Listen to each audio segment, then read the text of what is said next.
কি রে শিয়াল ভাগ্নে, এই সকাল সকাল মন খারাপ করে কোথায় যাচ্ছিস?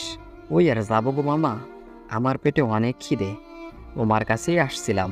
তোমার কাছে যদি কিছু থেকে থাকে তাহলে আমাকে একটু দাও, আমি খেয়ে খিদে নিবারণ করি। ভাগ্নে, আমারও সেই একই অবস্থা। বনে জঙ্গলে শুধু এখন গাছপালা ছাড়া আর অন্য কিছুই নেই যে একটু শিকার করে খাই। কিন্তু মামা, এরকম ভাবে চললে তো আমাদের না খেয়েই মরে যেতে হবে। সেটা তো আমিও ভাবতেছি ভাগ্নে, আমাদের কিছু না কিছু তো করতেই হবে। কিন্তু করবোটা কি? মামা, আমি শুনেছি এখন পুকুরেও নাকি চাষ করা যায়। আমাদের তো একটা পুকুর আছে, চলো আমরা সেখানে গিয়ে কিছু চাষ করি। হ্যাঁ ভাগ্নে, তুই ঠিক কথাই বলেছিস। এখন থেকে আমরা পুকুরে চাষ করে আমরা আমাদের খিদে নিবারণ করব। চলো মামা, আমরা এখন থেকেই আমাদের কাজ শুরু করে দেই। হ্যাঁ ভাগ্নে, চল।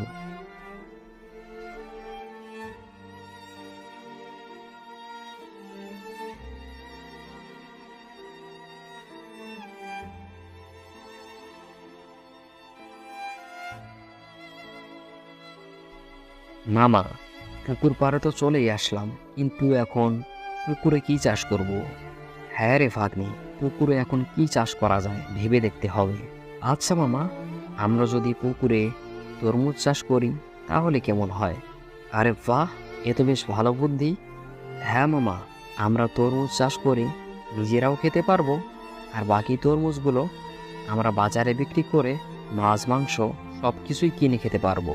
চল তাহলে ভাগ্নে, আমরা তরমুজের বীজগুলো এখনই রোপণ করে দেই। হ্যাঁ মামা, চলো। আরে বাহ, আমাদের বীজগুলো রোপণ করে দেওয়া শেষ। এখন শুধু কিছুদিন অপেক্ষার পালা।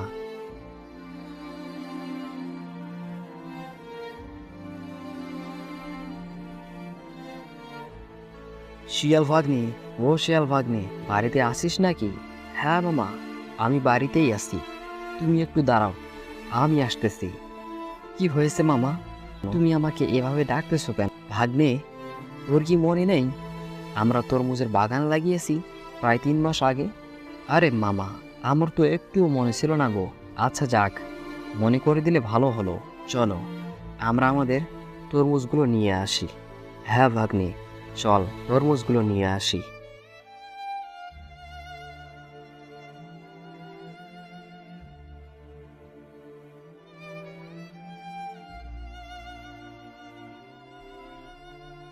আরে বাহ, দেখেছিস ভাগ্নে, আমাদের তরমুজগুলো কত সুন্দর হয়েছে। হ্যাঁ মামা, আমাদের তরমুজগুলো বেশ বড় এবং রসালো হয়েছে। চল ভাগ্নে, এবার তরমুজগুলো বাজারে বিক্রি করে মাছ মাংস খাওয়া যাক। হ্যাঁ মামা, চলো তাহলে এখন বাজারের দিকে।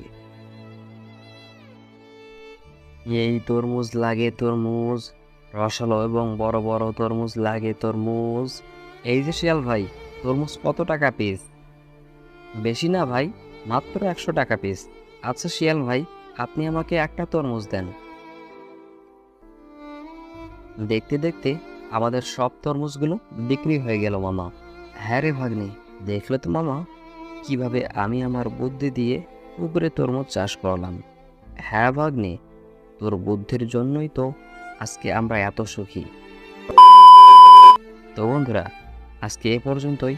ভিডিওটা কেমন লেগেছে অবশ্যই কমেন্ট করে বলবেন। আর ভিডিওটা যদি ভালো লেগেই থাকে তাহলে অবশ্যই ভিডিওটাতে একটা লাইক দিয়ে চ্যানেলটা সাবস্ক্রাইব করে রাখবেন, যাতে করে আমরা নতুন ভিডিও আপলোড করার সাথে সাথেই আপনি আমার ভিডিওগুলো দেখতে পারেন। তো আজ এ পর্যন্তই, দেখা হচ্ছে নতুন কোনো ভিডিওতে। ততক্ষণ পর্যন্ত ভালো থাকবেন, সুস্থ থাকবেন। আল্লাহ হাফেজ।